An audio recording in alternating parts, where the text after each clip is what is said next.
Good afternoon, everybody. I'm Councillor Jose Hales, Chair of this committee.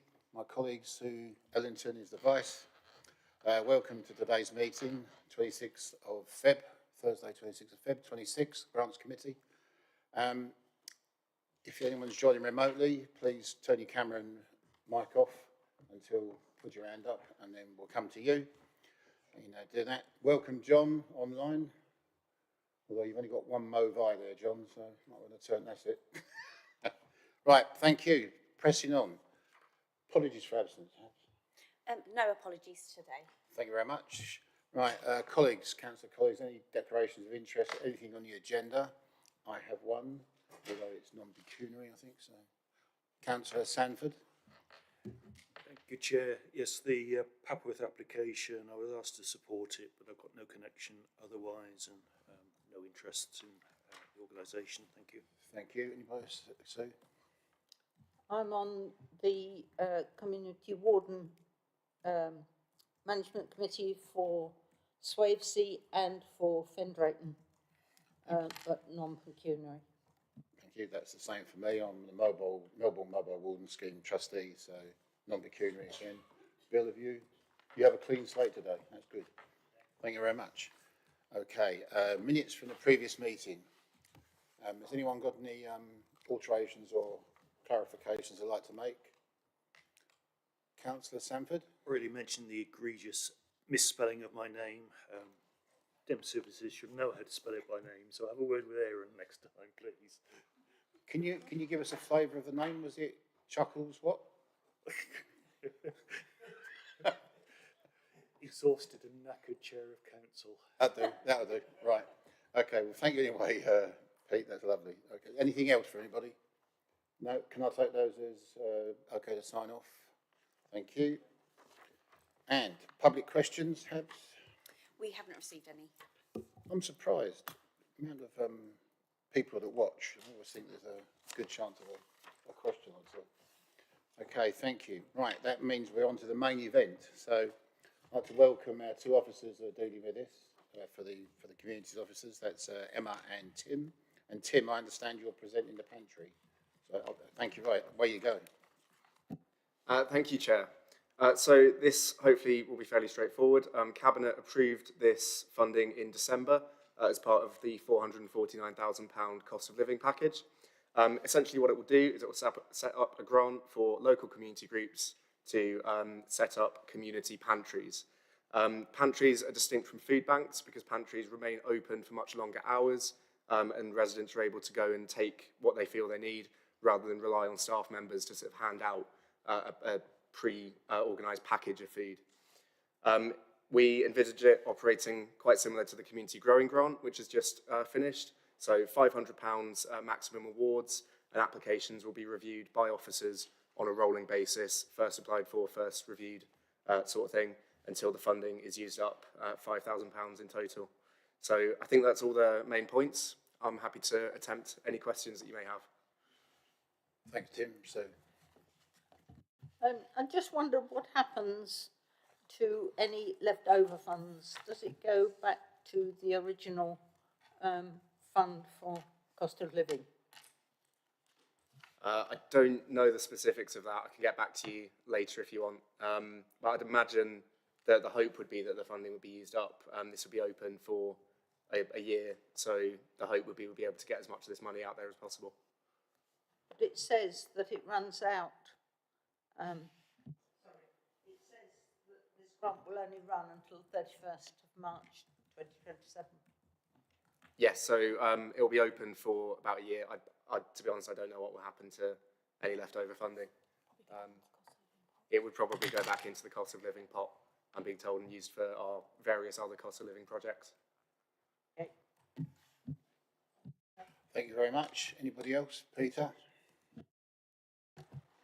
Thank you, Chair. A couple of questions. Excellent idea, but do we have any community groups that actually expressed an interest in doing this? I've also got the opposite concern to Sue, that £500 seems a fairly small sum for setting up from scratch. Will we be expecting groups to go out and look for additional funding themselves to top up the grant? Thank you. Okay, so the first question was on on community groups expressing interest. I'm aware of two that currently operate in the district. There's one in Gamlingay and one in Northstowe. And the hope is that with advertising this funding, more groups would be able to, would sort of learn about the model and be able to adopt it. The second question was, I'm very sorry, could you just remind me? £500 seems like a small amount for groups setting up from scratch. I mean, that's going to be swallowed up just by buying a fridge. Will we be making it clear to groups they'll have to top up the funds themselves if necessary? Yeah, so I think like most grants we do, we'll be asking about alternative sources of funding that they've considered and considering that in the application.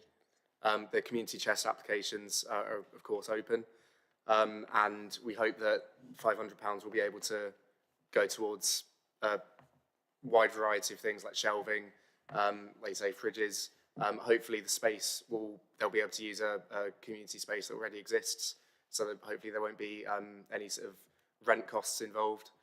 So hopefully the £500 will be able to go a long way, but we'll sort of review the applications as they come in. Thank you. On that last point, I have a question then. So in Melbourne, we have the Cozy Corner, which is essentially like a food bank and what have you, and they use the sheltered housing community space, and they're kind of funded differently to most different things. So I'm wondering that would be the most likely place if Melbourne was to apply. But I understand there could be some charges. I wonder if those charges are waived or whether that's built into the £500 or dealt with in a different manner. What sort of charges do you mean, sorry?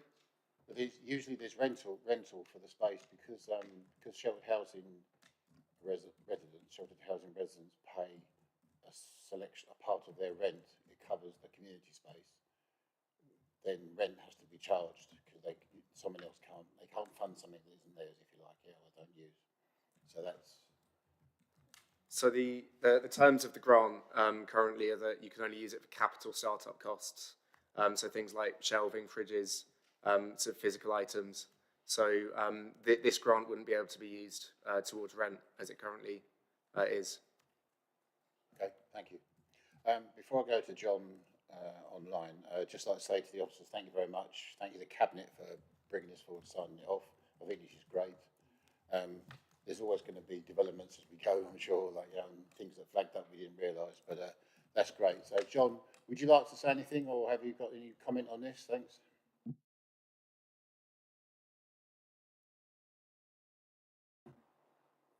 John Williams online, have you got any? Hello, can you hear me? To say? I'm sorry, I'm having great difficulty with the link.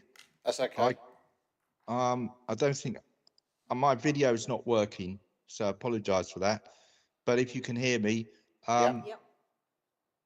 you know, this is quite innovative. It's a toe in the water.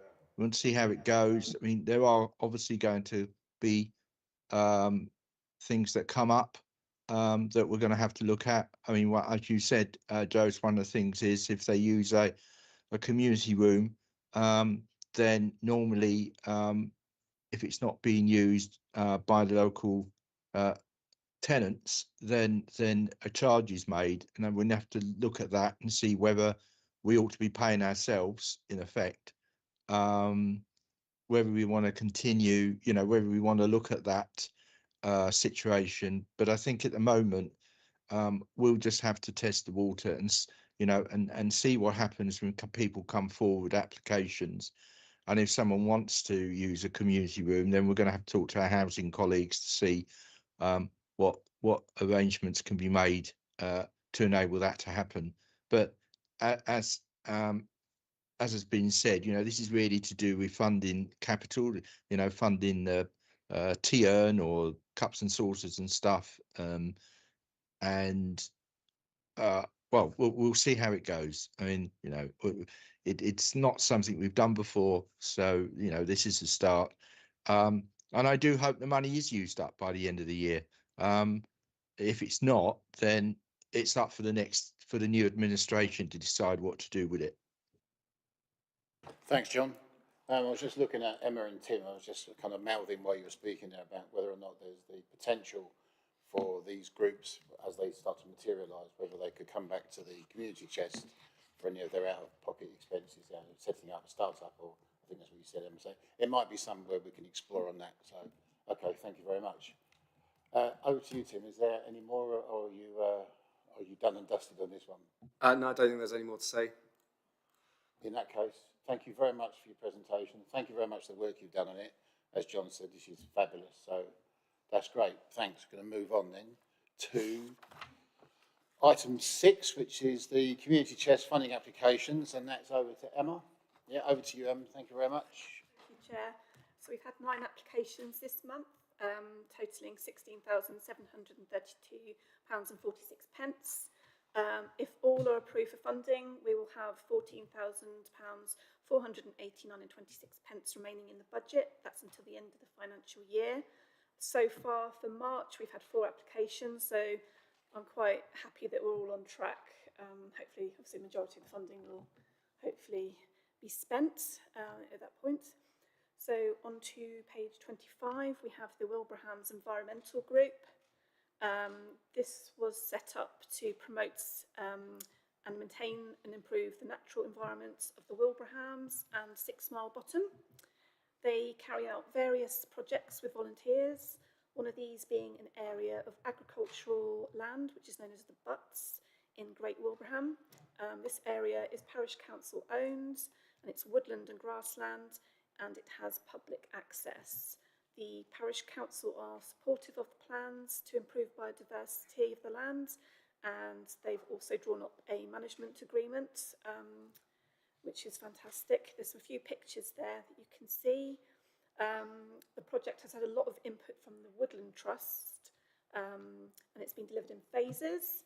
So we got phase 1, which is mainly the planting of hedging and trees around the perimeter. We've got phase 2, which is some deer-proof fencing. Phase 3, this is rainwater collection shelter and some signage. Phase 4, a mixed woodland that we planted, and the addition of 1 or more benches. And then phase 5, this is the more maintenance and regular inspections part of the project, which will be undertaken by volunteers. So community chest application is for £2,000 to help fund phases 2 and 3 of the project. They total £4,304. So phase 2 being the perimeter fencing, and then phase 3, the rainwater collection structure. The Woodlands Trust have provided hedges at a reduced cost. Parish Council has already funded half of the hedging costs, and will also fund some more trees. There's, as I said, lots of volunteer hours within this. They've said that they can't reclaim VAT, but will look to their own funds for any of the excess costs that are needed, and they will also go to other grant providers as well to sort of get some extra funding. They've also confirmed that they will make any purchases, own the purchased items, and be responsible for the ongoing maintenance. And we have support from the two ward members. Thank you. Thanks, Emma. Colleagues, any questions? Peter, just before you go, Peter. Emma, just to be clear, we've had this before when there were some issues with wanting to check up, isn't it, on the VAT? Was this the check up on the VAT on this one? Or is it a different one? This is a different one. Oh, right. Okay. So I think we're okay with this one. Fair enough, thanks. Peter. Thank you, Joes. Yeah, this seems like a well thought out project, very detailed description, so I'm comfortable they know what they're doing, and particularly pleased to see they recognise the need for regular inspections and maintenance, considering what happened to the trees on the A14. Should be a lesson learned, so I'm happy to support. Lovely. Anybody else? Sue? Yes, I would think that the 2 major factors that may affect this is the deers, and there are a growing number of deer in our countryside nowadays, and clearly 9 foot, if I've understood correctly, 9 foot high fences should stop deer getting in. If it's less than that, no, it won't. And the other is the rain, is ensuring that if you collect the water, you actually give it to the tree, the plants, as we have seen along the A14, where all we've got is plastic pots and no greenery, even after it's been replanted. So I think this project looks like it's been well thought out, and I would support it. Thank you. I think April's going to be busy since it's phases 2, 3 and 4. Yeah. So that's handy, Harry. So, yeah, thank you, Ralph. I think we're all in agreement. I'm looking around the room. Yep, that's a recommendation. So thank you very much. Next one, Emma. Thank you. So page 25, we've got the Gamlingay Food Project. This is a partnership between the Baptist Church and St Mary's Church in Gamlingay. It operates under 2 main strands, which is the Need Project Hub, which provides 30 to 40 parcels each week to households requiring support, and also the Community Fridge, which is open to everybody. The group would like to create and print 1,000 community recipe books to be given out free of charge to those supported through the Need Project Hub. The book includes simple, inspiring and low-waste recipes. Many have been contributed by local chefs for free. Total costs are £1,898.96, all of which has been requested from the community chest. So that's the printing of those books, plus £399.96 for a roller banner. Any funds which will be raised through the sale of the book, so some people could purchase the book if they wanted to, that would be reinvested into food provision or the creation of future editions of the book. Obviously, green options. The cookbook has, as a whole, is about cooking with simple perishable goods, as well as cooking with food from the community fridge that would otherwise be put into landfill. So that's obviously got a green benefit. And we have support from Councillor Bridget Smith. Thank you. Thanks. I think it's a great idea, especially the cookbook. There was a mobile warden scheme in Melbourne did one years ago, which went down really well. Anybody else got some comments? Sue, then Sunita. Oh, thanks. Yeah, I think the cookery book is an excellent idea, but I do think some consideration might be given to just 1 or 2 taster practical examples and get people to use the cookbook and show how it can be used. Because it's all very well to say go out and buy a pound of rice. If you buy rice, pudding rice instead of savoury rice, it can be a bit difficult. And it's those sort of little technicalities that make people think, oh no, I can't do it. So just a few practicals, please. Sunita. I actually love this idea. I think this could catch on in other areas. They're doing it for free, putting their time in, and I hope they're considering nutrition because I see tin stuff in there, but I don't use those recipes, so I fully support this. Thank you very much. Anybody else? Peter?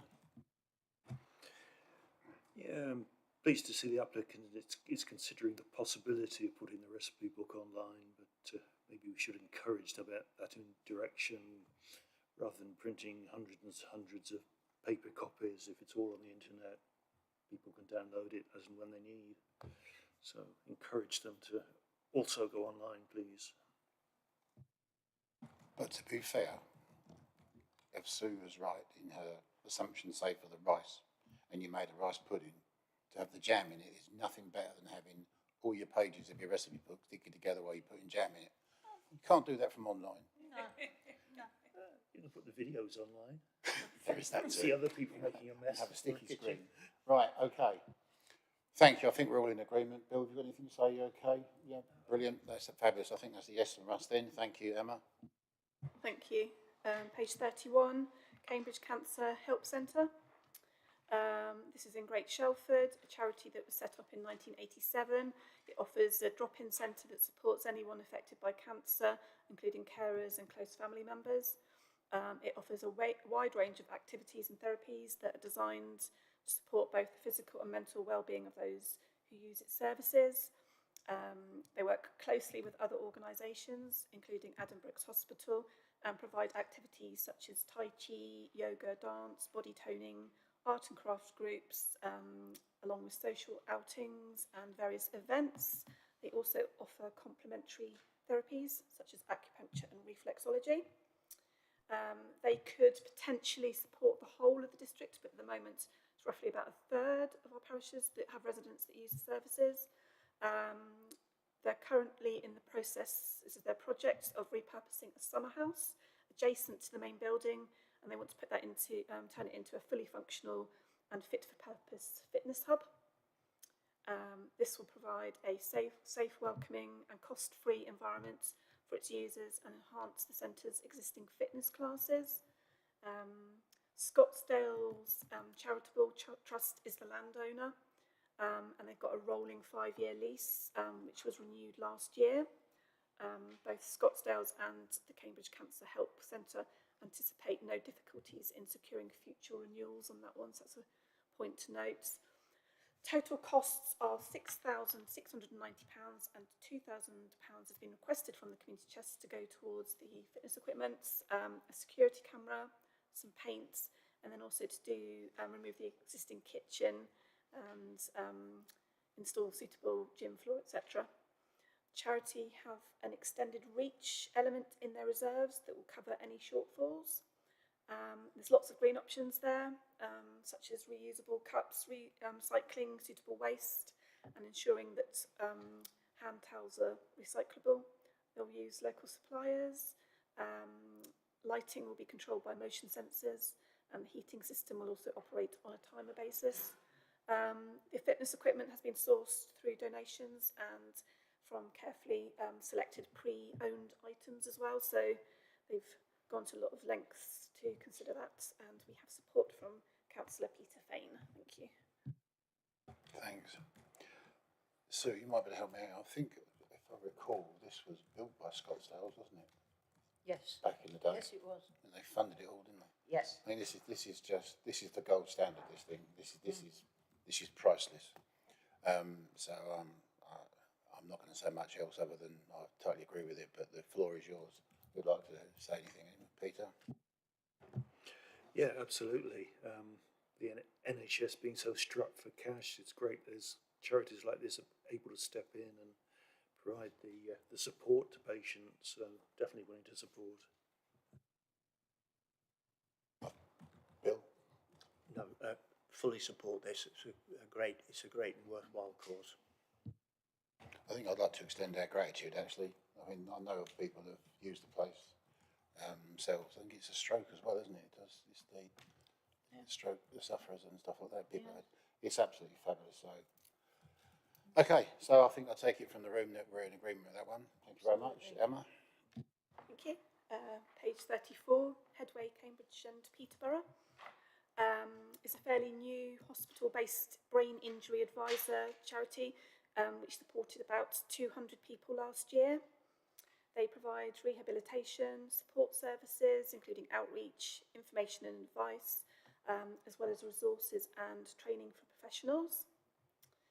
They have a highly skilled volunteer who is a qualified speech and language therapist, and she has identified a need to establish a new aphasia group for clients with communication difficulties. They'd like to increase active communication and engagement during therapy sessions and social activities at the neuro hubs.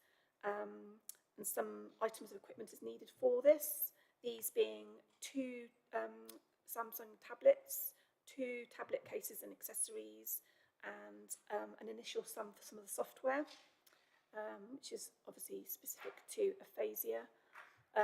Total costs are £1,046.96 and £1,044 has been requested from the community chest. They'll also make an application to the Tavistock Aphasia Trust That's for a grant to support the purchase of additional apps in the future. All operational costs will be met by the charity's existing service budgets. And they've said that anybody with aphasia will be able to access the service either through self-referral or via a health professional.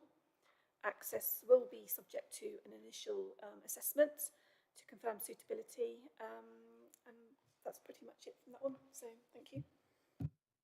Right, so I'll come to you in a sec, Sue. So thank you, Emma. This is a fabulous one, but I want to sound like a Grinch here on the rest of it. But Peter mentioned something earlier about the NHS being strapped for cash. This is a hospital-based service, it says here, working from a hospital. So I'm assuming that the charity says that it's going to pay all its costs. Does that include rental space and what have you from the hospital? Because I think my irritation chip would go through the roof if that was the case, seeing that this is fabulous and helping the NHS do what it does anyway. Oh, yeah, right. So that'd be one question I have on that one. But I'll open the floor to anybody else. Thanks. So, I hate to correct you, but it's aphasia. oh, It's somebody who can't speak and can't pronounce the words. It's not aphia, it's aphasia. The PH comes out as a F. My nursing background, you understand. Yes. yes, matron. Yeah, I'm like that. Yes, it must be absolutely devastating to somebody who has a stroke and then finds that they can't communicate. And I personally remember a very well-known physio that worked at Papworth, and she had a stroke, and all she could say was X-ray, X-ray, X-ray. And it must have been so frustrating for the woman. And her brain was working perfectly inside. It's just the speech bit wouldn't come out. And so this is really good news and really important that we help people like that. Sunita. I'm just wondering, are they actually asking for a base in Edinburgh? So are they going from patient to patient I'm not clear. I think it's an excellent, I would support it, but I'm not sure that they're asking for a base from Edinburgh. It says on top of page 35, Appendix A, Headway Cambridge and Peterborough, an independent charity in its own right, established in 23 and affiliated with Headway UK. It's hospital-based brain injury advisor supported around 200 clients last year. Yeah, so maybe the hospital has given them permission, because you can't just walk into a hospital and so anyway, as you said, we need clarification. I think with Sue, I'm 100% behind this. It's just, I am too. It would be a little churlish unless you've got information on this, Emma. Yeah, thank you. So they work very closely with Addenbrooke's Hospital. So in the paper it says that they've got neuro hubs at the hospital. Now, as regards to rent, I'm not sure, but I'd like to think that that would be either free or low cost, because obviously it's complementary to the services I'm they sure, provide. yeah. They've also said that they'll do some outreach as well, and some sort of therapies in community settings as well. So it's not purely based at the hospital. They do have advisors that go out to support people out in the community as well. But for the purposes of this application, it is for those capital items, which are the tablets to support the work that they do. I think that answers the question. As far as I'm concerned, I think that's okay. I think John will pipe up if he wasn't happy. So I think we'll leave it at that. And I think anybody else want to speak on it? If not, I would very much like to support this. Sunita, So I just want to add that people who do this kind of work with neuro patients, they work extremely hard, and they have X amount of patients, and this is one project I'm really happy to see here. And they're not asking for much. I think it goes without saying that if we could, once you communicate with this group, if you could give them our gratitude for doing what they're doing, then yeah, I think this is fabulous. Thank you. Next one, Emma. Thank you. Cambridge Canoe Club. It's been in existence since 1978. The club currently has 514 active members from across the county, including 170 members, roughly 33% living in South Cambridgeshire. Regular activities include racing, whitewater, sea kayaking, and general paddling sessions. These take place on the River Cam and at a variety of local and regional venues that include Grantchester and Haslingfield. The club is seeking funding to expand its stand-up paddleboarding SUP provision through the purchase of additional boards. These are a more stable option for beginners and less confident paddlers, including children as well and families. Total costs are £1,989.50, including VAT, all of which has been requested from the community chest. There's a list there of obviously the boards and the paddles and some leashes. When not in use, the equipment will be stored safely at the clubhouse at Sheep's Green in Cambridge. And we have support from Councillor Natalie Warren Green. Thanks, Emma. Colleagues, anyone want to say anything? I think it's another innovative. No brainer. I can't think of the word. I can't say that. Never say that word. Innovative. That's the one. Right. But other than that, I think it's fabulous. So if anyone's not anything to say, I think I'd just like to press on and say thank you very much, and that's a yes. Yeah. Yep. Thank you, Emma. Over to you. Okay. Thank you. Page 39, we have Namisto. So Namisto, formed in 2022, is a UK charity that runs the Cambridge Ukrainian School. It operates as a free community-based wellbeing and learning hub for Ukrainian refugees living in and around Cambridge. At the school, children can learn, socialise and regain a sense of stability, and then the parents and the carers can connect with others and receive informal peer support. The charity also offers digital literacy skills courses and also drop-in support for adults, enabling them to develop essential digital skills and access key online services such as healthcare, education benefits and local authority support.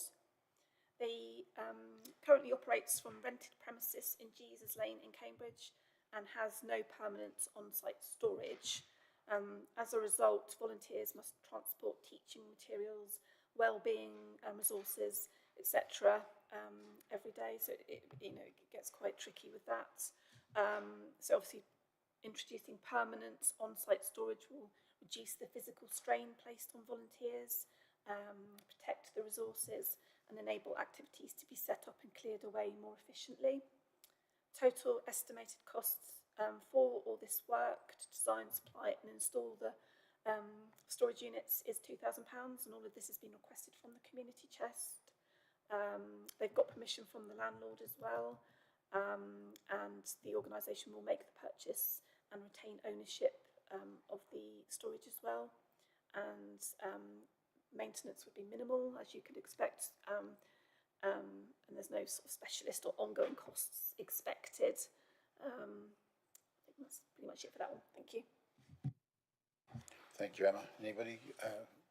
Peter?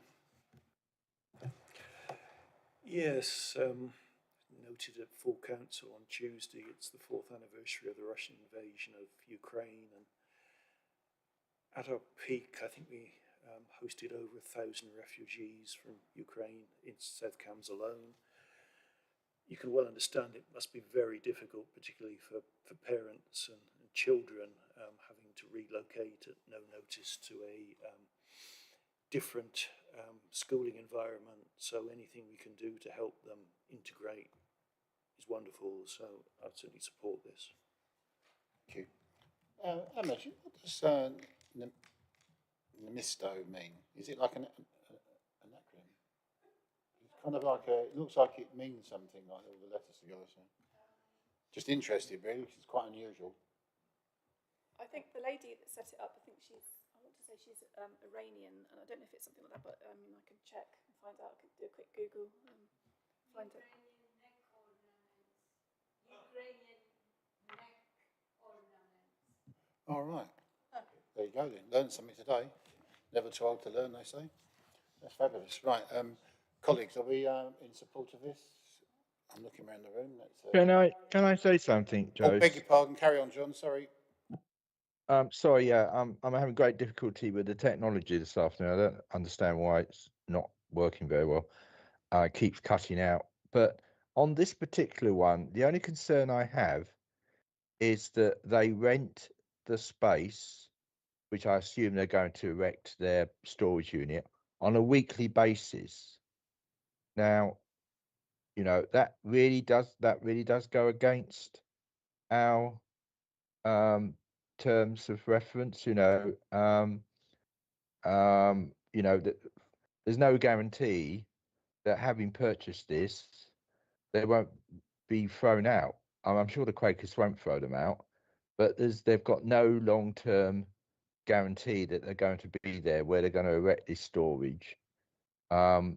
I think if someone else had come to us, like a play group, to say we rent this space on a weekly basis, we would have said to them, sorry, but we're not, we can't, we can't spend funds on something that may not exist the following week or may not be accessible because of changed circumstances. So although, I completely agree with what everybody has said on this one, I myself feel that, there's no guarantee that having given them the money and then gone and got this storage, it won't, there's no certainty that it will be there in a month's time, let alone 5 years. So I'm not happy about this, I have to say. And I have to be convinced that Okay, John, this doesn't I've got, actually meet our criteria. all right. John, I've got a question for you. What's the criteria, Emma? Is it a particular length of time that we look at, or do you have a time period in mind, John, that you would be more comfortable with, that we could ask Emma and the team to I go would be back?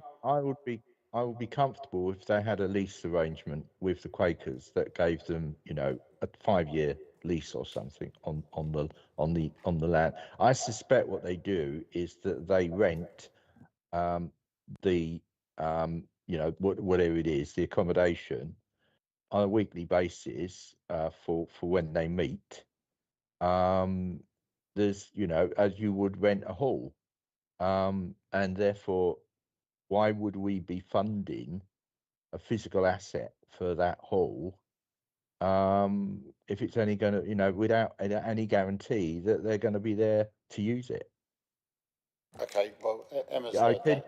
I've sort of completely lost you now. I can't see you at all. I don't know what the No, problem is not today to with worry. We me. can hear you loud and clear. Okay, So, so I'm not happy about this because it's not, it's like someone coming to us and saying, "Can I have money for a shed, please?" And we'll pull it up, but there's no guarantee we'll be able to use it after next week because we might not be able to rent the property. I mean, okay, it's just not secure enough. I'm sorry, I think they've got a great, but it would be better if they had a much more formal arrangement with the Quakers or somewhere else where they could actually, have some formal arrangement whereby whatever the, land or building that they use is done on a formal basis, um, not in this sort of ad hoc all right, week John. rent Well, arrangement. Emma's heard all of that. So what we'll do, we'll ask Emma if she could go back to the applicant to see if there's any way. May I ask the question which is screaming at me in my head, and I'm sure probably my colleagues are thinking the same thing. Given the exceptional circumstances of this particular subject, i.e. the Ukrainian situation and the war, where people have been repatriated, and we have worked so hard in this council to rehome and the friends of and what have you that have taken people in. I just wonder if there is any potential for one application only, like special circumstances, even if it had to go through cabinet or through council, dare I say, just as to ask the question, but whether that longer lease could be shorter, given the fact that if the war was to end, how many of these people would want to go home, back to their own land, in which case it would fold anyway. So it's just a thought, and Emma's just put her hand up, so if I can go to Emma, then she may be able to help us one way or the other. Thanks. I think this is a bit of a grey area as well, because obviously you've got that kind of, is it infrastructure? Is it not infrastructure? Is it a capital item now? They've said that Nemisto said that they would be the ones that own the purchased equipment. Now, I'm not saying it would be easy, but if they had to relocate for any particular reason, I don't see why they couldn't take their storage with them. I think in respect to this application, we were obviously quite happy the fact that they got some funding from Cambridge City Councils United with the Ukraine Grant Fund, and also the Cambridgeshire Community Foundation. So I know that obviously too, another council has funded them, so obviously they've deemed them, you know, suitable to sort of fund as well. But I totally understand what you're saying, but I just, it is a tricky one. I think it's a bit of a grey area when it comes to whether it's capital or major infrastructure. Okay, I'm going to go to Bill. Thanks, Emma. Yeah, thanks, Emma. I'm pleased John raised this, because if he hadn't, I would have. I got the same sort of feeling about it. Love to be able to support it, but I do think, you know, and what Emma's just said, you know, maybe they could take their storage away with them. That may be the case, but also it looks from the way it's written as if these might be built in.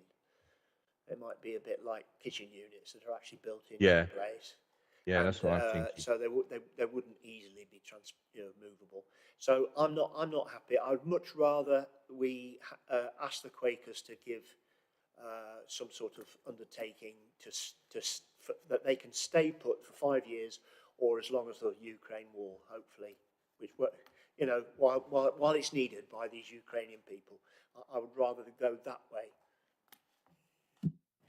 Yeah, I think that kind of ties in what I was saying. Is there any exceptional circumstances here that we might be able to deviate, if you like, from the policy, so to speak, on a one-off basis, given the fact that this is exceptional circumstances? Even if they were to guarantee a year, I mean, I don't think this war's going to be over in a year by the sound of it, but I would hope that it would be over within 5. It's been 4 now. So you can't keep on like this. So, John, if we defer this for the moment, and we give this back to Emma and the team just to have a question, see if they can get anything out of the Quaker organisation via this school, just to see if there's any movement there. And could I ask on our behalf that you could have a look and have a discussion with anyone with regards to the policy, just to see if we can shorten that period on a one-off basis. Make it absolutely clear that not everyone is going to get this, and it is an exceptional set of circumstances. Because I think they're doing, as Peter said, such a wonderful job. Yeah, I just feel that the people that ought to be coming to us are the Quakers. Not, you know, to say we need storage space for groups like this, and then we can consider, rather than the group coming to us saying, can we have money for a temporary storage space, because that's basically what they're asking for. And I'm not sure, you know, and if we're going to do that, then we need some certainty from the Quakers that you know, they are going to be allowed to use that space for as long as they need it. Thanks, John. I'm looking at Emma, and she's got a thumbs up that she'll explore that, whether it's the Quaker, change the name on the application, so to speak, and say it's this, whatever, however we do that. Yeah, but leave that with you, Emma. All right, so we defer it for the next meeting. That's okay. Let's wait. Let's do that, because we've still got okay. a meeting in March, haven't we? So you know. All right. So okay. Right. Thank you, Emma. Over to you. Thank you. Page 41. This is Milton Community Centre and Recreation Grounds, MCC. It was established by Milton Parish Council to promote the use of its recreational facilities for the benefit of local residents. The Parish Council is the owner, and there's a long-term lease in place here. This includes a large multi-purpose hall, meeting rooms, a self-contained annex, and extensive outdoor sports and recreation areas. They said that the annex kitchen is one of the most heavily used spaces within the centre, but it's reached a stage where it requires significant updating to improve safety, space and usability. You've got a picture there, obviously, showing the current state of the kitchen. Total project costs are £9,750 and £2,000 has been requested from the community chest to go towards that upgrade. So that's labour and the capital items as well. The MCC will fund the shortfall from reserves and make all of the purchases. They will also retain ownership of all the equipment and fixtures and oversee all maintenance through existing arrangements for the ongoing upkeep of the centre. Green options. The removed kitchen materials will be reused and recycled where possible. They will use energy efficient appliances. It will consider installing water saving taps and durable easy clean surfaces to extend the kitchen's service life and also reduce the need for future replacements. And we have support from both Councillor Anna Bradnam and Councillor Paul Bearpark. Thank you. Thank you, Gemma. Clients, anyone? Bill? So the obvious question is, Milton Parish Council can precept for improvements to this centre. I'm not saying we shouldn't support it, but I mean, that's the obvious place for them to go for money, particularly since it's going to benefit their parishioners first and foremost.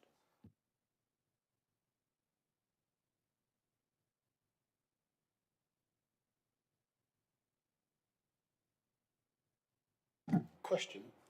You know when we have the Milton ground, the sports ground that we have, the big event from here on, isn't it? What do they call it? The park runs and all the big events that we sign up to as a council. That's the Milton Recreation Ground, isn't it? Is it? Yeah, I'm sure it is. I thought it was Country Park. This is the one and the same. It's not the same, is it? Oh, I beg your pardon. Right, okay. I don't think so. Because if it is, No. it's not. Okay, No. fair enough. Well, it's a good point, Bill. It's a good point. They do fund it elsewhere with the lease and whatever, don't they? They own all the land, so perhaps there's elements of what they do pay for, but they don't directly fund it, it says. So, anybody else? Oh, Emma? I was just going to say that this is quite a long lease, a 71-year lease, and that obviously the recreation, the trust actually themselves will be making they can fund all of the shortfall. Obviously, there's the close relationship with the parish council. So obviously, I think they're part of, you know, they oversee the trust, or there's somebody from the parish council that's on this trust. So I think the fact that they are going to provide significant funds themselves is quite important in this case. Yeah, I agree. Anybody else? Do you want to do a vote, or are we in favour, or? What's John think? John, you got a comment on this one? Well, you know, we've had situations like this in the past, haven't we? Where we've had a parish council that the parish hall is run by trustees that have been set up by the parish council. And I can't remember, Emma, what our position has been in the past on these sort of things. I know we had an issue with Camborne Town Council, didn't we, with their tennis, with their tennis club wanting a similar thing. And we turned it down because we discovered that the building was actually owned by the parish council. I'm not sure where we stand with this. I seem to think that in the past we have not accepted, because there's not enough distance between the management of the centre and the parish council. In effect, the parish council is running this. I mean, the parish council basically runs this through its trust. And I tend to agree, with Bill that I think this is just a way round the getting money from us. I personally, I think this should be right. This should be done through the precept, but I'm not sure how we've handled this in the past.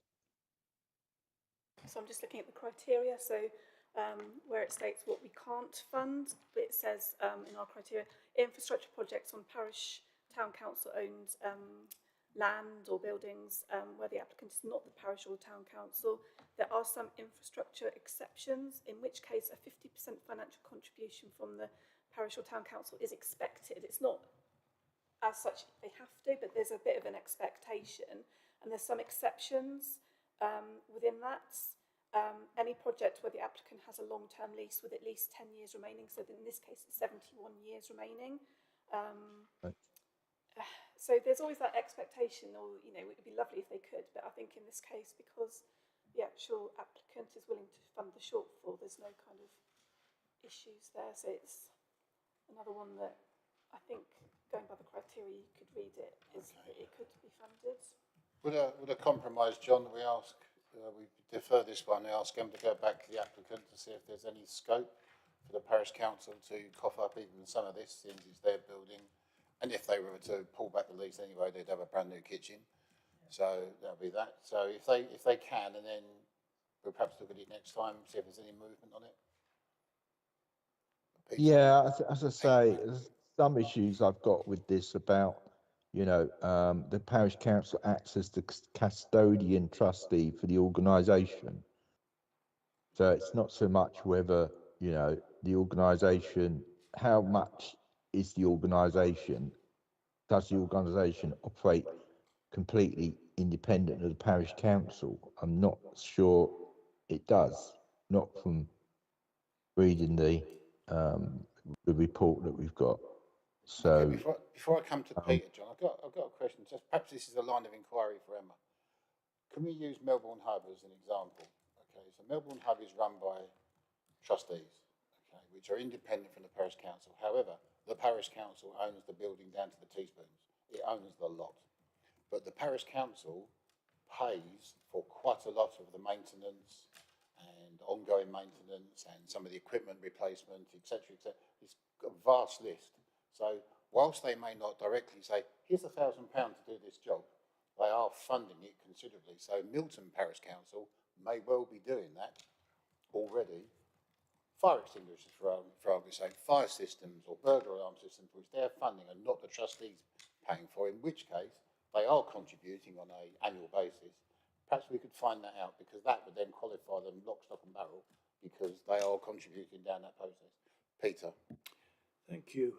The application actually says MCC will fund the shortfall from reserves, which is what is it, 7,750. I'm curious to know what the state of the reserves are. If they've still got tens of thousands left, perhaps they should fund a lot themselves. And as far as I can see, they aren't using the precept to fund any of this, for obvious reasons of the separation between the parish council and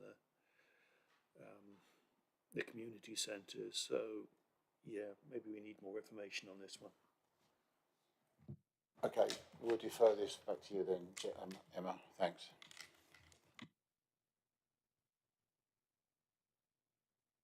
So on to page 44. So this is Function 5 Community Interest Company. So it's based in Papworth, Everard. It was formed in 2024.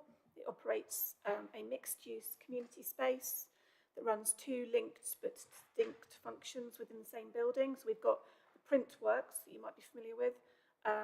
This is the commercial arm that generates income through a cafe, ticketed events, and soon to be a microbrewery. And then also Function 5, which delivers free or low-cost community activities. Currently, around 20 people attend business networking sessions and approximately 50 people at community bingo nights, alongside those who attend regular gym classes.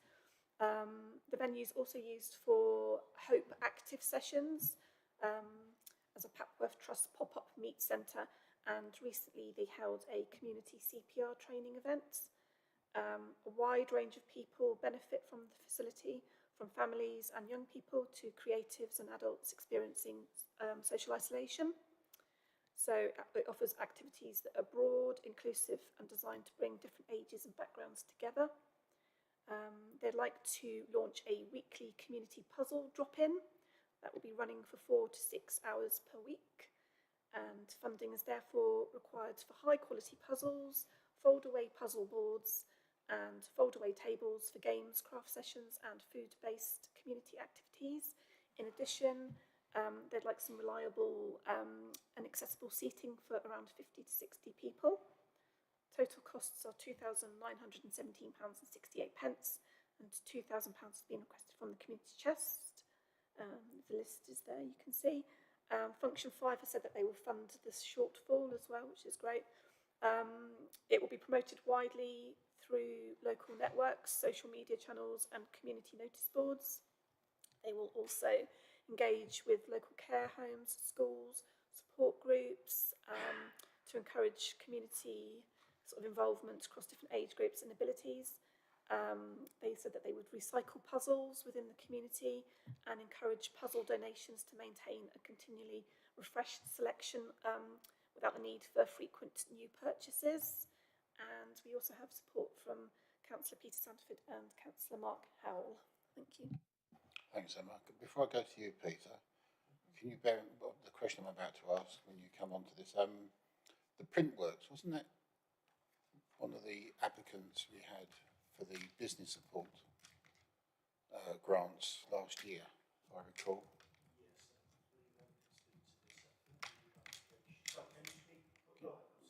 Sorry, Bill. I think Emma can speak to this, but I believe the original application didn't divide between the Printworks and the Community Interest Group, which operates in the Printworks but is separate from the Printworks. I think I'm stating that correctly. Emma. So the Printworks is the commercial arm, so that would have gone through the business, the grants through the rural, I think it was the High Street Fund or the Rural Fund, one of the two funds that Catherine Southwood team manages.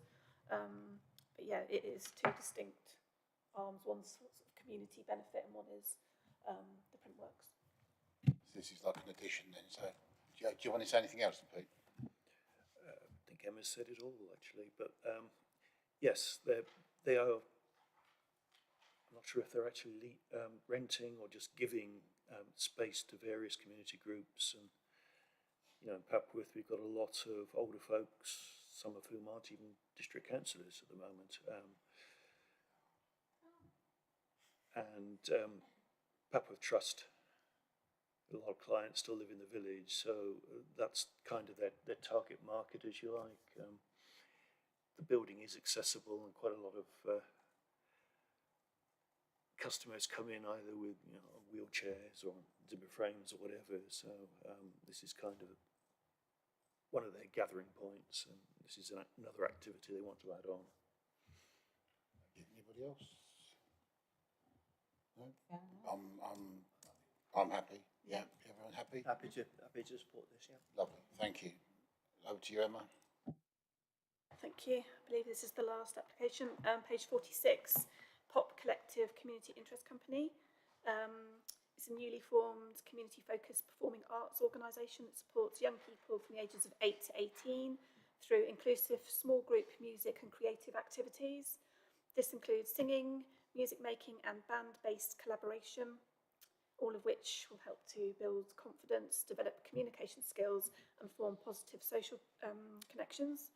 The Pop Collective is introducing its work through a phased delivery model. The first stage of this model involves delivering a pilot programme of summer holiday sessions, and that's in Camborne. These small group sessions are designed for young people in the area who may face barriers to participating in organised activities, including financial pressures, low confidence or anxiety.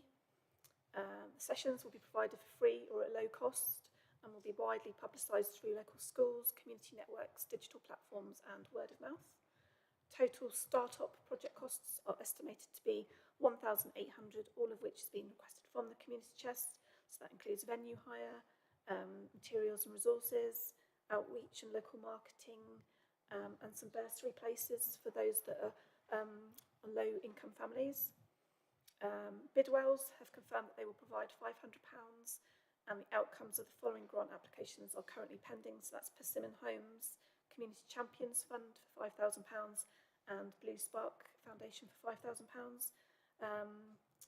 Their plans are to use existing community venues in Cambourne, and they will prioritise environmentally responsible practices, including using reusable materials, limiting single-use resources and managing administration digitally. Participants and families will be encouraged to walk, cycle or use public transport where possible. The Arts Theatre in Cambridge is provided along an email of support there. Since this was published as well, we've also got support from 2 local ward members, Councillor Helen Leeming and Stephen Drew. Thank you. Thanks, Emma. Anyone got any comments? Peter? Obvious ones, session materials and resources. Do they have assigned storage space for the materials between sessions? They're still trying to actively seek and find a suitable location in Cambourne, so they won't be able to answer that question as yet, but I'm sure they will consider that when they make that decision.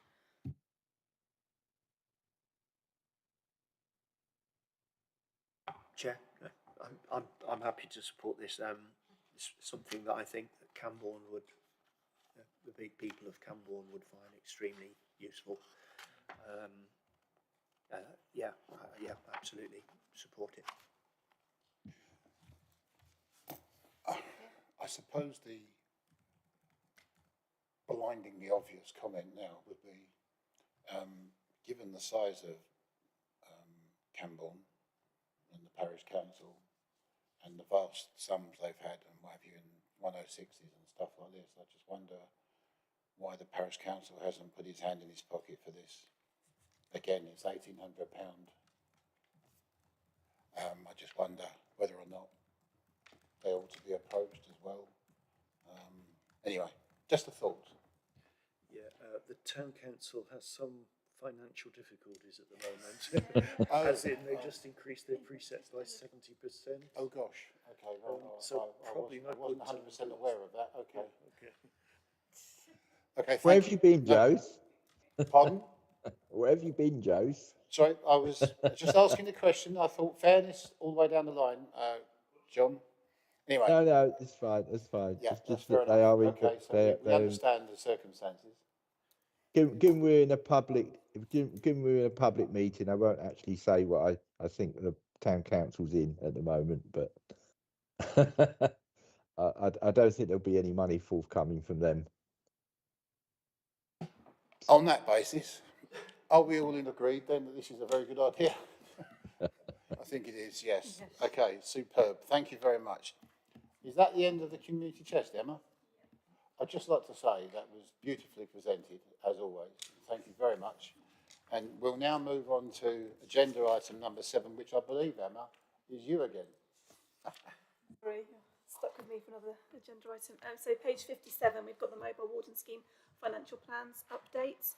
So this is to determine whether the financial plans submitted by mobile warden schemes as part of their grant agreements provide sufficient justification for allocating funding for the 2026-27 financial year.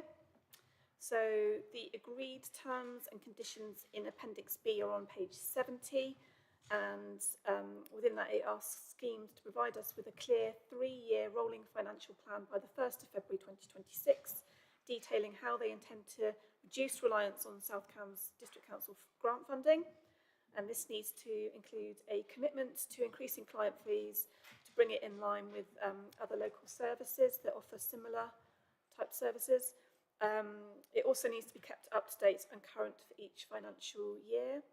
Schemes need to also commit to at least maintaining client numbers across the 3-year grant funded period too, just to note. So a summary of the financial plans for each of the 6 schemes that we provide funding for is provided in Appendix C, and those are on pages 73 to 82. So within these tables, I've included total income and expenditure forecasts, as well as assumptions and comments provided by each scheme. I'll just say here's a summary. They've all committed to increasing client fees, which is fantastic. Although difficult to predict, client number forecasts are on the whole predicted to stay the same or increase. I'll just say that Cottenham have increased their fees, but will be discussing further increases at their next committee meeting. So I think that's meant to take place around now, the end of February, they said. So we don't have the outcome of that at the moment, but that's their intention.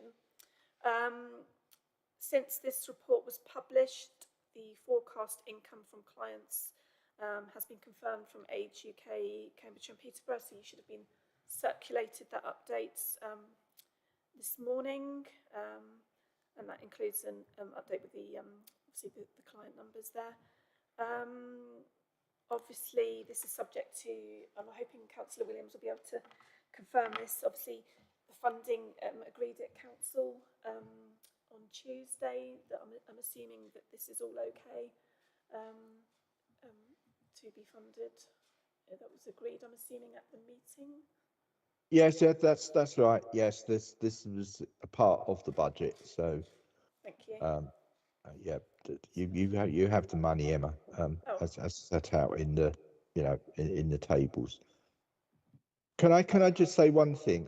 I am a bit not disappointed. I'd say frustrated that out of all the schemes, I haven't seen the Age UK update this morning, so I haven't got around to look at that. But out of all the schemes, only the Maldens and Littleton are showing an increase in clients. Everyone else is showing either a flat level, the same number of clients over the next 4 years, or a slight reduction. Thus, it is frustrating because one of the purposes of this more secure funding arrangement was an expectation that the groups would go out and seek more clients, and none of them, apart from the Malden, seem to be doing that, and so that is very frustrating. I'm sorry to say, because we'd all know that there are people out there who need this service. That the service that a mobile warden schemes provide is a very cost-effective way of helping elderly people stay in their homes. It's much cheaper than bringing in, than families employing people to come in to look after elderly people who are quite capable of living at home on their own, but just need the need the opportunity of someone coming in to either help them or socialise with them, etc. And it is so frustrating that none of the schemes, apart from the Maldens, see going forward the prospect of increasing their reach and their clients. I'll just make that comment, because I say this has been an issue that we've had with the mobile warden schemes ever since I've been on the council, and I was hoping that this framework that we've now set, so we can judge schemes against each other and have a financial basis on which to support them, still isn't showing that they're being proactive. Thanks, John. Emma wants to come in again, so just before you go, I've got 2 points, if I may. Don't want to be taking sides here, but Melbourne have increased theirs, and actually they've nearly reached the figures anyway, because they don't show these are historical figures. And the other thing is a question for Emma when you come on. Have all of the schemes submitted these figures now? These figures you've got here, has every scheme that we are funding, have they all submitted their figures? Thanks. I was just going to say, obviously for the purposes of this report, I suppose it might well be the worst case scenario, so that they have to think long term with their forecasts. If they do the worst case scenario and see where they are financially, obviously I know a lot of them do want to expand, and we have said that we want them to either maintain or grow, and we want them to grow, but sometimes they are limited by capacity when it comes to employing a warden and all that kind of, I mean, Chair, you obviously know more about it than me because you've obviously been quite heavily involved with the scheme, but there's that point, isn't there, where you need to sort of make that decision. So I think it is quite challenging, but it might well be that they're just giving us the worst case scenario. I'm sure that's the case. I mean, Sue and I often talk about this over a cup of tea or coffee. So if I can come to Sue, if you don't mind, and then come to you, Bill, afterwards.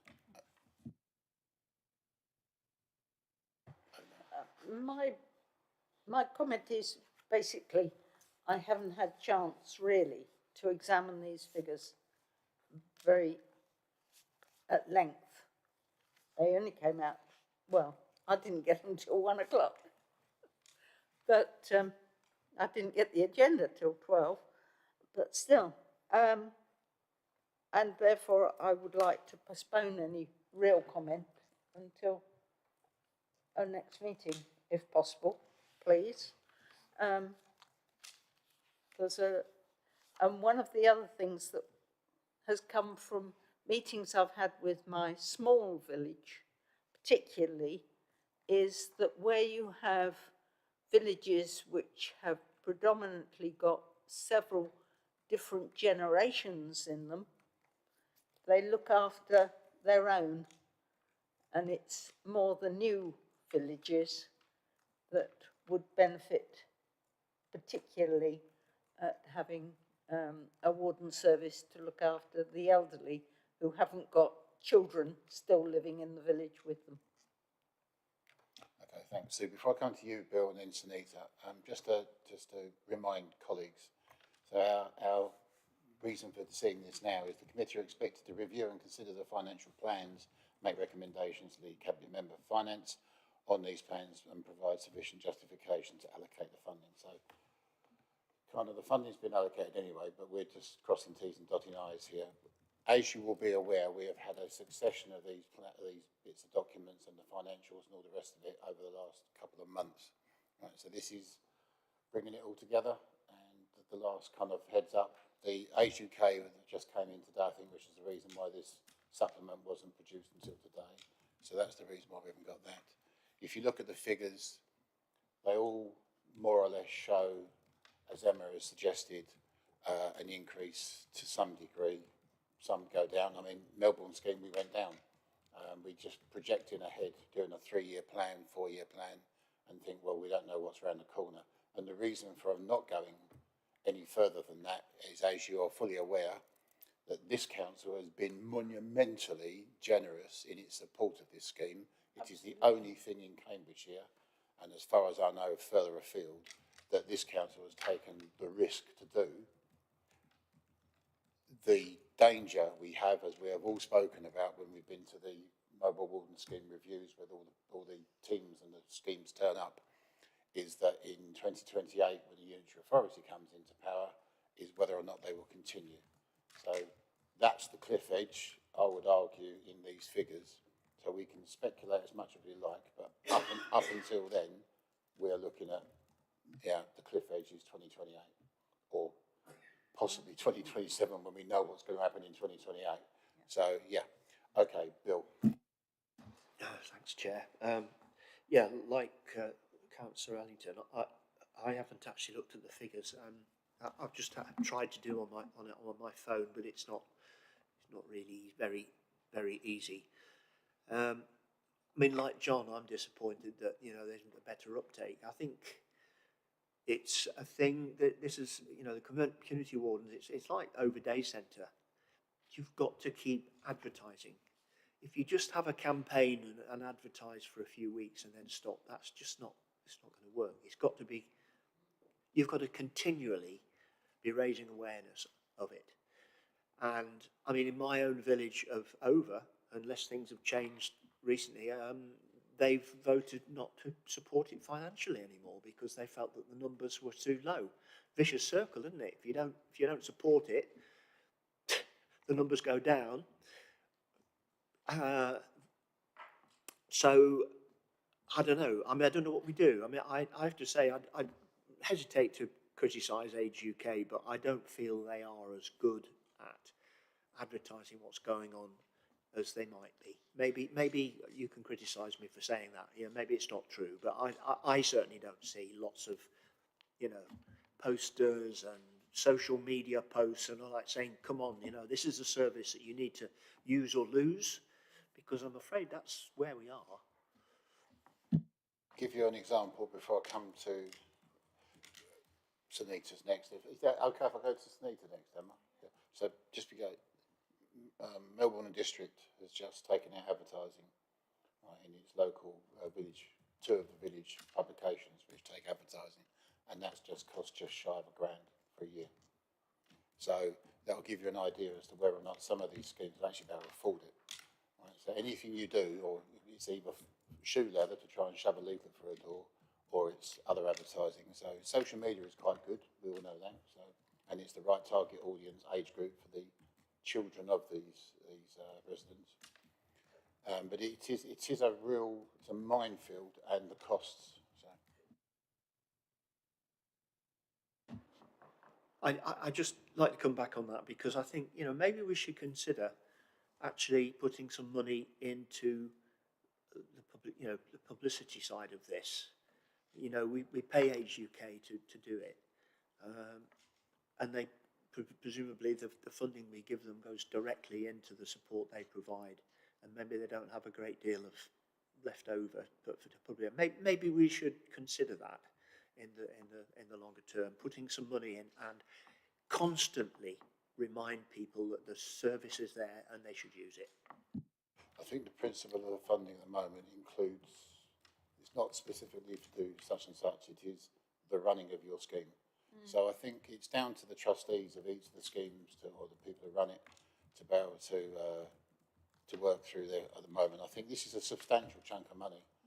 It really is. So I've delayed enough, Sunita, over to you. Wanted to ask, is Histon included in this? Because the parish council was asking me about, is there an increase in this? But I don't see any figures. Have they not given you any information, or? So they're part of the Age UK, Cambridgeshire and Peterborough scheme that operate a number of schemes within the district, and that includes Histon and Impington, so it's all included in there. And I did get the figures from them, but for the purposes of this report, I didn't want to make it too lengthy. I thought I'd keep it sort of a bit more succinct as such to make it easy to understand. Thank you. Right, so we've had. Can I say? Can I just say, Jose, that picking up Bill's point, I mean, there is something that the council could do, which is free in a way, and that's through our comms team and the magazine.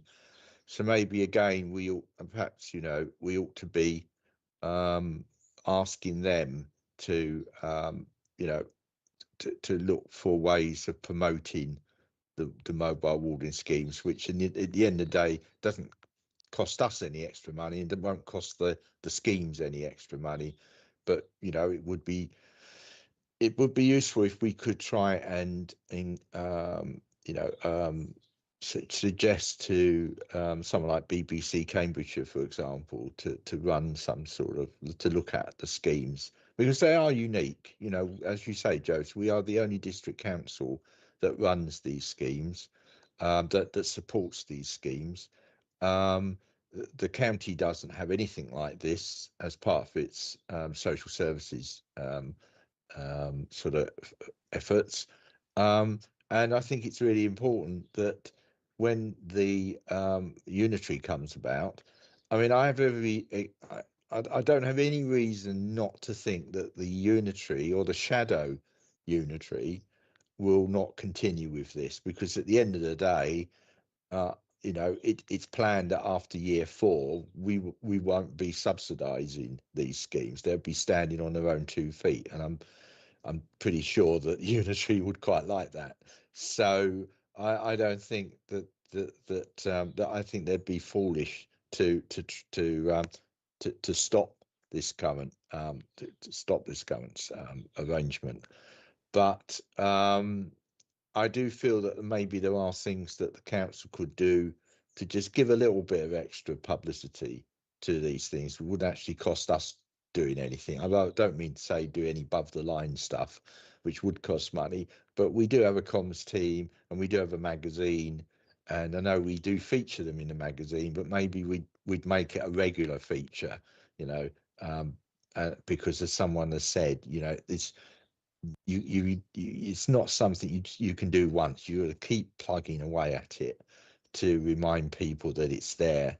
And the people you need to remind are not the elderly people, but it's their relatives, it's their sons and their daughters, who will say to them, "Hey, mum, dad, do you know there's this scheme here, you know, that the council runs, you know, that would help them with social isolation, for example." So yeah, there's a bit more I think the council could do, but I don't think at the end of the day, I think the unitary would be really stupid to wind it up. And anyway, it's winding down anyway, so why go through all that effort? Because hopefully at the end, in 5 years' time, we're going to have these schemes still in place, but they're going to be self-sufficient and standing on their own 2 feet, which has got to be good. Okay, thanks, John. Emma. Thank you. Yeah, that's exactly what I was going to say. And just to note that we do have regular quarterly catch-ups with the schemes, and promotion is one of the things that is a regular sort of feature as such. One of our ideas that's in the pipeline, and it will be hopefully done soon, is to do a promotional video featuring actual wardens, clients and members of the family to reach people obviously on social media. In terms of the magazine, yes, it does regularly feature. We've got an article coming out in the next magazine from Age UK schemes as well, the Cambridge Guide to Independent Living. We've said to the schemes that we can help them wherever we need to, you know, providing sort of flyers as such, but also just to note, this reminded me, we've got the development fund, I think it's about £12,000 that's been unspent for this financial year, so potentially obviously discussions would need to be had and decisions made on what we do with that funding that's not been spent, but maybe that could sort of go towards it as well, maybe. Yeah, good. Thanks, Emma. Question, Bill. Jose. This is a question for Emma, Jose. Does Emma think that the GP surgeries do enough to help us get the message out? Because I've never seen it in my surgery. I have never seen anything in the way of posters and things. If I might suggest, anyone who has any difficulties with their own doctor's surgeries or their own villages they need to move to Melbourne, because the Melbourne ward is an absolutely splendid place to be. It's the centre of the universe, and all of our doctor's surgeries publicise this left, right and centre, mainly because there's a tall, heavy, slightly overweight fellow goes in and moans, you know, right? So I agree with you, right? There's a whole lot more. There's the healthcare practitioners that are attached to the PCNs, so like, you know, those could, and we use those as well. We make sure they know. Yeah. So we work really closely with the integrated care system as well, who have close links with the social prescribers at GP surgeries as well. Yes, it would be ideal if obviously the GPs themselves, you know, could have, and I think they do promote it to the GPs, but I think they have more success with the social prescribers. I think you have to appreciate that obviously with GPs sometimes there's a little bit of turnover when you get new locum GPs and things. They might not necessarily know about it and the message hasn't got through, but it is a sort of continual thing that they are, hopefully, as far as I can see, promoting. It's also on the How Are You South Cams NHS run sort of website that tells you about what sort of support is available as well, and I think that links in with a piece of software called the Joy software that they use as well, so you know, social prescribers can see what services are available within communities as well. But I know you can always do more, but yeah, it's difficult. Emma, got a question for you. Both you and John have said you've agreed that, you know, the 45-year, if you like, where schemes will be self-sufficient in that period. Do you remember when this was first launched, this particular funding cycle that South Cams have done, the generous one? There was a list. So Melbourne got it, and it was over a number, I think it was about 9 years. I think they were looking at how much it would be. It would drop by 10% each year. Could I ask that document for all of the schemes be sent out to my colleagues here, on the grant scheme, because I think it would be very informative. And also, if there's any kind of any words you want to put in the emails to say how far down that scheme is that scheme going to be anticipated to carry on, because that would go into the unitary authority, as John has said he hopes it does. It would be nice if we could have that sort of thing. Or has that document essentially been superseded because of the LGR? Right, in which case we're only working for the next 3 years, sort of thing. So that would be where I'm looking at there, because I would guarantee that, as Melbourne District has done, it has worked on that original document, which was for a bit longer than 4 years. So where we are thinking we might be self-sufficient by 2032, 33, that ain't going to be the case, so to speak. So back to Bill. Earlier, John made the point that, you know, he hopes that the schemes will be continued once we get into the unitaries. I just think it's a really good time to have a really strong publicity campaign to raise awareness now, so the unitary councils, when they come along, don't really feel they can discontinue them, because they. So I just think we need to really go for it right now. I think that's great. So I think, Emma, you've been given a couple of pointers by John, if that's okay. If we can engage the comms team and what have you to do our bit here, and that video sounds like a fab thing, and the websites and the social media, we can pin that out through the social media then, and then it can be the video you see there. So all the schemes can then repost from their own WhatsApp or whatever you want to call it, bits and bobs. So, okay. So basically here we're looking at how we justify this. I think have we gone over this enough? I think to say that we're okay with the justification, and just give the nod to John to say that we're happy, and John can make the decision as the lead member for finance, yeah, or resource area. Is that okay with everyone? Yep, that's an agreement then. Emma, thanks. And I know we've given you a bit more work there, Emma, but I think Bill's right, everyone's right. This is so important, and obviously John is as well, that it is imperative that this seems like a canary now. Otherwise it will be put down. Okay, fabulous. So, Ask for a review in 6 months or something to see where we're going, because time is getting short between us and not being here anymore. And hopefully we'll be here in 6 months after the election, but some of us will not, perhaps. indeed, yeah. So we get the sort of annual review as such. You'll get that probably sort of summertime, like remember the annual review that you get. So you will get an update sort of June, July time probably. Okay, thanks, Emma. So that's that then. That's our recommendation to you, back to John, so to speak. So thank you very much for you and again. I think I need a shout out. We talked about the health side of it. So Leslie McFarlane, one of the officers, she deals with the health side, doesn't she? So I know she's working on bits and pieces here and there. So thank you to her and the rest of your team, Catherine and co.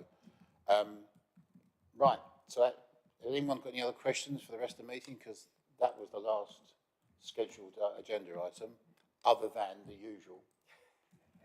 Just like to say thank you very much to my colleague councillors, my officer colleagues, and our DEM services, Habs and Pippa. That's really fabulous. And obviously obviously this is a very serious subject, so like the hundreds probably today, because it's getting a nice sunny day, hundreds of members of the public have been logging in to have a look at this. I'm really grateful. John for being online, even though he has got IT problems. And other than that, thank you very much. Have a safe trip home, and we will see you next month. Month. On the 26th of March. 26th of March, same time, Yep, same place. We're here. Thank you. Goodbye. Thanks, everyone.